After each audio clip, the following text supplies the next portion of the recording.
దేవుడు ఎవరు కూడా నశించిపోవటము దేవుని చిత్తం కాదండి.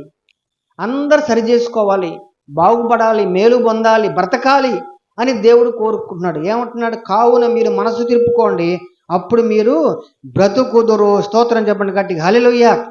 దేవుడు అందరినీ బ్రతకాలని కోరుకుంటూ ఉన్నాడు. సాతానుడేమో అక్రమాన్ని పెంచి చావాలని కోరుకుంటాడు. మనలో అక్రమాన్ని పెంచి మనము దేవునికి దూరమై, లోకానికి దూరమై, చివరికి నిత్య పాతాళానికి వెళ్ళాలని వాడు కోరుకుంటూ ఉంటాడు. కానీ దేవుడేమో ఎవరు కూడా మరణించాలని కోరుకోవట్లా, అందరూ బ్రతకాలని కోరుకుంటున్నాడు. గట్టిగా స్తోత్రం చెప్పండి, హల్లెలూయా. అందరు బతకాలి, అందరు అక్రమం నుండి మనసు మార్చుకోవాలి, మనసు తిప్పుకోవాలి, సరి చేసుకోవాలి, బాగు చేసుకోవాలి. ఇది దేవుని చిత్తము, ఇది దేవుని యొక్క సంకల్పం ప్రియులారా.